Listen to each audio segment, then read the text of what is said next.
Hello everyone, welcome to IFS.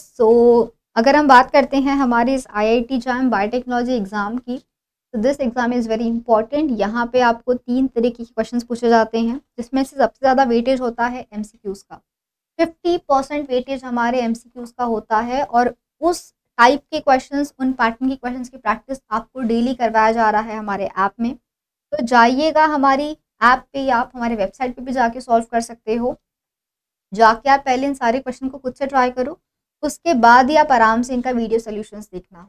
आपको अपनी खुद की अप्रोच डेवलप करनी है, फिर आप देखिए मेरा क्या अप्रोच होता है और जो आपके लिए ईजी है आप उसी को ट्राई कीजिए हर बार। हो सकता है आपका वे ईजी है, हो सकता है मेरा वे ईजी है। तो I will be telling you some tips and tricks, but आपको देखना है कि आपने उसको किस तरीके से सॉल्व किया था, कैसे हम जल्द से जल्द पहुंच सकते हैं आंसर्स तक। ये सारी बातें हम यहाँ करते हैं, बट इसके पहले हर किसी ने क्वेश्चंस को सॉल्व करना बहुत ज़रूरी है। ये बात अपने दोस्तों के साथ भी शेयर करें ताकि सारे यहाँ से प्रैक्टिस कर सकें। देखते हैं पहला सवाल क्या है। पूछा गया है which vitamin is derive from cholesterol. Cholesterol की बात की गई है। कोलेस्ट्रॉल जो है ये हमारे मेम्ब्रेन का एक बहुत इंपॉर्टेंट पार्ट होता है और इससे हम एक विटामिन बनाते हैं। देखो, विटामिन ए तो हमारा होता है, इसके अलग अलग फॉर्म्स होते हैं, रेटिनॉल है, रेटिनॉल है, रेटिनोइक एसिड है, रेटिनिल ईस्टर है, और ये बनता है बीटा कैरोटीन से, जो हम फूड से ले सकते हैं। मैं अगर वेजिटेबल्स की बात करूं तो हमको कैरेट में, पम्पकिन में, इन सब में, टमेटोज में देखने को मिलता है। Vitamin B12 it is cyanocobalamin. Vegetarians के लिए थोड़ा सा मुश्किल है इसको ले पाना, नॉन वेजिटेरियन फूड में काफ़ी ज़्यादा प्रेजेंट रहता है। ये एक वाटर सोल्यूबल विटामिन है और याद रखना this is the only water soluble vitamin that can be stored in our body. Usually water soluble vitamin को बॉडी हमारी रेडिली एक्सक्रीट कर देती है, बट ये इकलौता ऐसा विटामिन है जिसको हमारी बॉडी स्टोर करके रखती है। विटामिन के ये बॉडी में ब्लड क्लॉटिंग का फंक्शन परफॉर्म करता है। कोलेस्ट्रॉल से तो नहीं बनाया जाता है, बट अगर हम बात करते हैं विटामिन डी की, इसको बहुत बार हम बोलते हैं एक सूडो विटामिन। क्यों भाई सूडो विटामिन?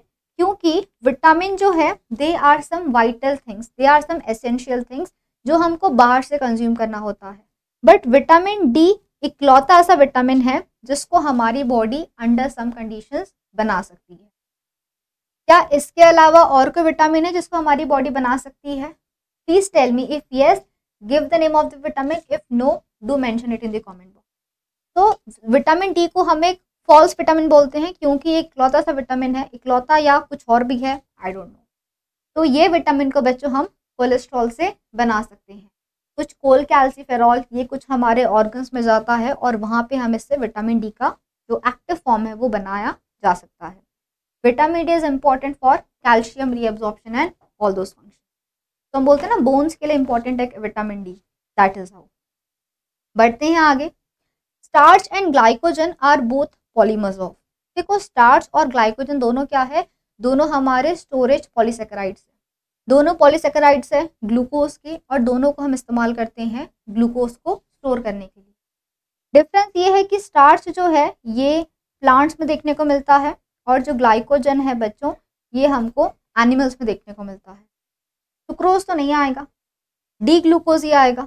बट ये अल्फा डी ग्लूकोज है या बीटा डी ग्लूकोज है, याद रखना है कि बहुत स्पेसिफिक क्वेश्चन आप लोगों को यहाँ से पूछा जाता है। तो alpha D glucose is the correct answer. अगर हम बात करते हैं इनके लिंकेज की, तो अगर लीनियर चेन रहता है बच्चों, तो लीनियर चेन में हमको अल्फा 1 to 4 लिंकेज देखने को मिलता है। There is alpha 1 to 4 linkage observe. But अगर हम कहीं पे भी ब्रांचिंग नज़र आती है तो वहाँ पे हमको अल्फा 1 to 6 लिंकेज देखने को मिलता है। अगर स्टार्च है तो ब्रांचिंग हमको 25 से 30 रेसिड्यूज के बाद देखने को मिलेगी, बट अगर ग्लाइकोजन है तो 9 to 12 रेसिड्यूज के बाद में ब्रांचिंग देखने को मिलती है। मतलब ग्लाइकोजन में काफ़ी फ्रीक्वेंटली ब्रांचिंग देखने को मिलेगी। Sorry, and these are the 2 linkages that we have to remember. अगला सवाल, vitamin D deficiency is not associate. Not, ये बात याद रखना। विटामिन सी क्या है? सॉरी, एस्कॉर्बिक एसिड क्या है? तो एस्कॉर्बिक एसिड हमारा विटामिन सी है। विटामिन सी अगर डेफिशिएंट है तो a person suffers from a condition called scurvy. Scurvy में लूज गम्स, ब्लीडिंग गम्स देखने को मिलता है। तो this is associated with vitamin सी।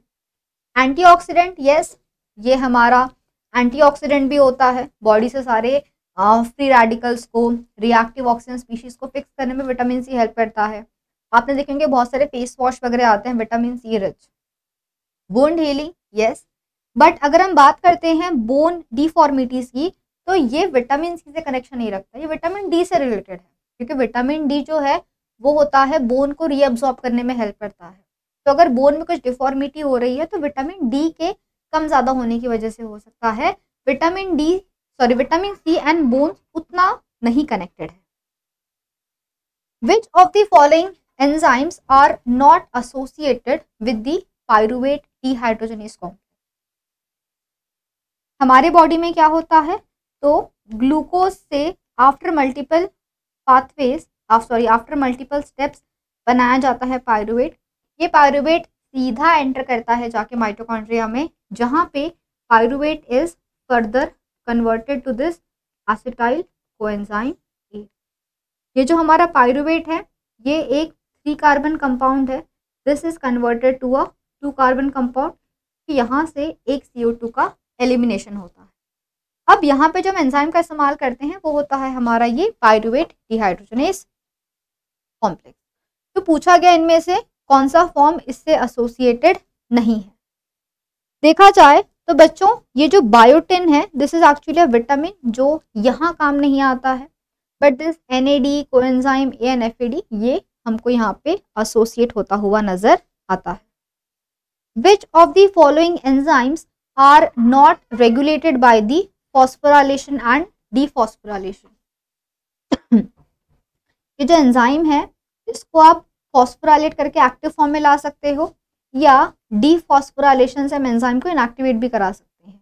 पर यहाँ पूछा गया है कि इसमें से ऐसा कौन सा एंजाइम है जिसको हम इस मेथड से तो कंट्रोल नहीं कर सकते हैं। The answer for that is students hexokinase. ये जो हमारा हेक्सोकाइनेज रहता है ये एक we can say this is an allosteric enzymes, और ये बहुत सारे अलग तरीके से कंट्रोल किया जाता है। एक तो यहाँ पे एक्सट्रिंसिक रेगुलेटर आता है, इंट्रिंसिक रेगुलेटर आता है, but they can not be directly controlled by the covalent modification. तो ऑप्शन नंबर 4 हमारा यहाँ पे सही जवाब होगा। तो I hope the questions are clear, questions are quite interesting. आप सबको मजा आएगा क्वेश्चन सॉल्व करके। ऐसे ही बहुत सारे बेहतरीन क्वेश्चंस डेली हमारे ऐप में डाले जा रहे हैं। Please go visit and solve the questions.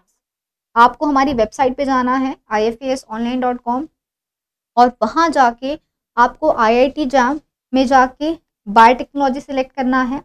वहाँ से आप लर्न फ्री में जाइएगा और लर्न फ्री में जाके बच्चों आपको वहाँ पे मिलेगा 100 डेज चैलेंज। तो इसमें आप लोग डेली आप लोगों के लिए क्वेश्चंस अपलोड किए जा रहे हैं, जाके इनको ज़रूर सॉल्व करें। प्लस आज के सारे क्वेश्चंस थे हमारे बायोकेमिस्ट्री के। तो बायोकेमिस्ट्री में आपको अगर कोई भी डाउट है तो डॉक्टर KC सर, आपके अपने KC सर के पूरी बायोकेमिस्ट्री की लेक्चर सीरीज आप लोगों के लिए अवेलेबल है। आप यहीं पे लर्न फ्री में जाकर अगर आप फ्री लेक्चर्स में जाओगे तो फ्री लेक्चर्स में आपको KC सर की पूरी बायोकेमिस्ट्री के फुल लेक्चर सीरीज मिलने वाली है बिल्कुल फ्री, जिसमें सारे कार्बोहाइड्रेट से लेके तो everything is explain in detail. उनके सारे लेक्चर्स, सारे PDF, उनकी डेली प्रैक्टिस पेपर, सब चीज़ें आपको यहाँ पे अवेलेबल है।